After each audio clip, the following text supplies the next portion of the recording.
So we got the intercooler piping done on the cold side, totally complete. I did have quite a few leaks in this pipe that I had to pretty much like go back and redo.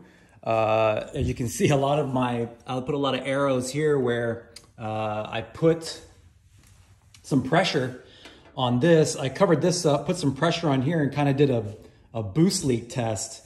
And yeah, I had quite a few leaks. So once I got all that fixed and I went ahead and did like a two-step test and it made 18 pounds in about 2.5 seconds. So yeah, it works really good. But in this video, what I want to do is I noticed that, just idling, and I'll show you guys in a minute, but just idling this belt here, it really moves around a lot.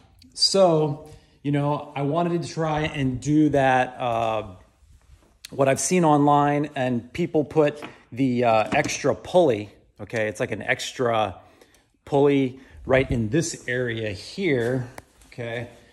I'm actually making this video on my iPhone. This is my new iPhone 13, and I just kind of wanted to try it, see what it looks like. But anyway, so it's a little awkward, kind of moving it back and forth. The GoPro is much easier. But anyway, so I kind of came up with this little deal here. This is a pulley off of the other 1J I had, and it's pretty much just a little aluminum standoff. And I need to find a little longer bolt than that though. This bolt's gonna be too short, but I'm just gonna pretty much drill a hole. See if I can get this to focus. Yeah, pretty much just drill a hole and mount this here. And I made this little spacer so that it's perfectly, in line with that. And I'm just gonna put a little bit of tension on it. Not much, because like I said, it only vibrates a little bit. It just kind of wobbles around a little bit. So, help stabilize it. And this is, I'm pretty much doing this off of like just what I've saw online. I'm totally guessing on this, but I wanted to show you guys, the difference. So what we'll do is we'll run it and I'll show you how much it vibrates, and then we'll put the pulley on, I'll install it, we'll tap a hole and thread it in there and see how much of a difference it is. I do also have coming a billet tensioner too. So this is coming off. So I don't know if when that's coming in, but I have to replace that as well, because these break sometimes, and we definitely don't want this to break, because we have cams in it, and I don't know, I'm not 100% sure, but I think it is interference. If the belt comes off, it's definitely gonna run into the pistons. So we don't want that happening. So we don't want, I don't want this belt flopping around, and I don't want this tensioner breaking.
Okay guys, so clearly you can see the difference. I didn't think it was gonna be that dramatic, but I'll try to do maybe some slow-mo and kind of show the belt.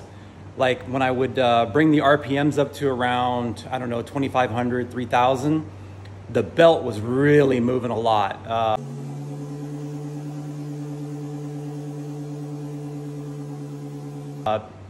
Really vibrating. And then with the pulley on there, it didn't do that at all. So, I mean, I have just a tiny bit of tension on it. It's probably hard to see, but I mean, you can kind of see how it wraps around a little bit. And yeah, I can definitely see why guys do that. The only thing I wish I would have done a little bit different, and I can still do it, is I wish I would have made my little standoff here with a offset hole. So if I would have done the hole a little offset, I could clock that, the bushing, okay, I could clock that and I could move this in and out, okay? And that would give me different tension. So like the way I have it now, I just kind of, you know, just guessed at it just to put a little tiny bit of tension on it, you know, not too much. And it seems to work good. I mean, it's very, very light tension. I can even pull the belt off of it very easily. So, I mean, I could use a little more tension, maybe in this area. I'm not sure, but I mean, just that little bit keeps it from, you know, flopping around. So yeah, I'm happy with that. I went ahead and Loctited it in and Loctited it in so it doesn't come out. And I'll keep an eye on it, like check it every once in a while and make sure it's not, you know, coming loose or anything. But yeah, I may make another bushing and just offset the hole a little bit. And that way it'll give me some adjustment. So, but anyway, I mean, yeah, we're pretty much, I mean, there's really nothing left to do. I got to cut some holes in the hood so that everything fits when I put the hood on, put the front on. We have no leaks. And yeah, we're pretty good to go. So yeah, another thing is yesterday I tried out the two-step, and the two-step works really, really good. So we ended up making like 18 pounds of boost in about 3 seconds. So what I'm gonna do is I'm gonna put you guys on the tripod here, and I'll show you guys how quickly it comes up on the two-step. It's really quick.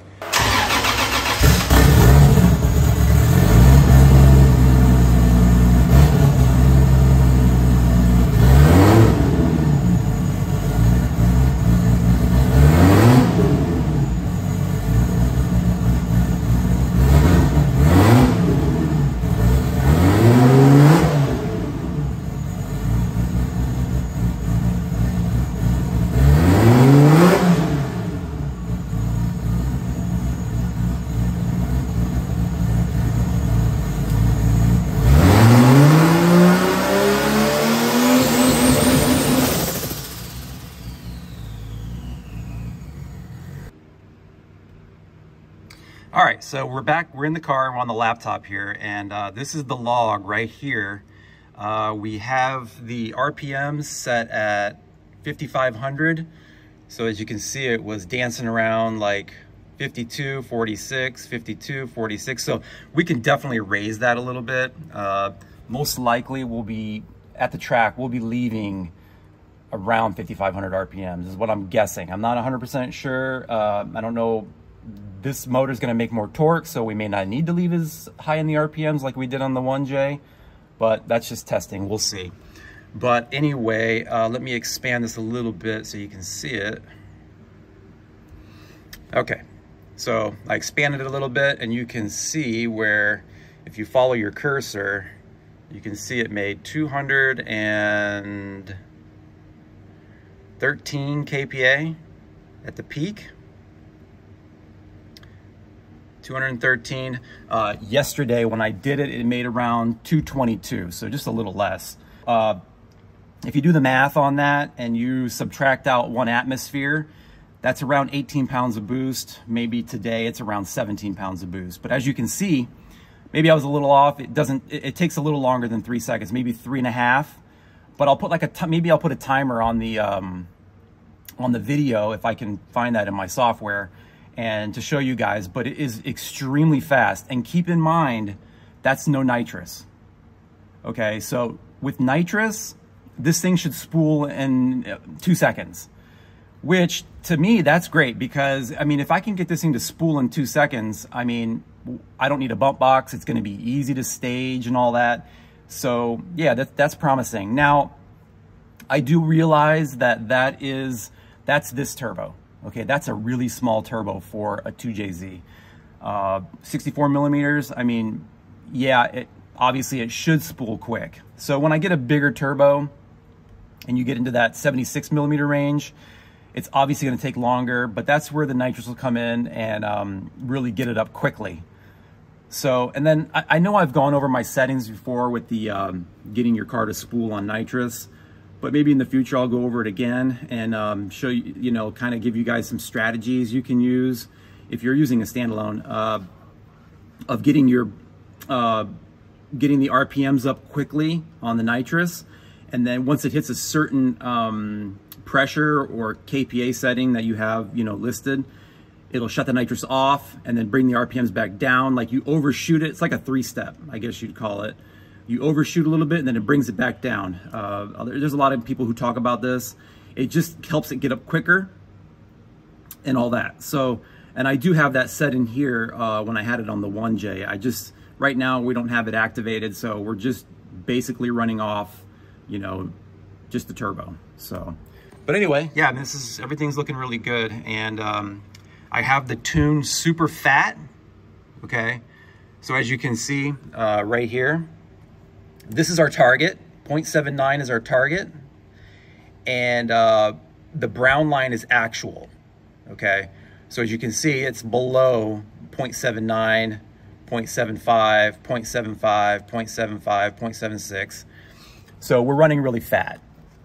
And I'm doing that on purpose, okay? I want to make sure that, you know, we're not running any kind of lean while we're just learning on this thing. So once we get it to the track or a dyno or whatever, however I'm going to, you know, go about tuning this, we'll definitely get that up. And, you know, 0.79 is actually really rich, even in boost.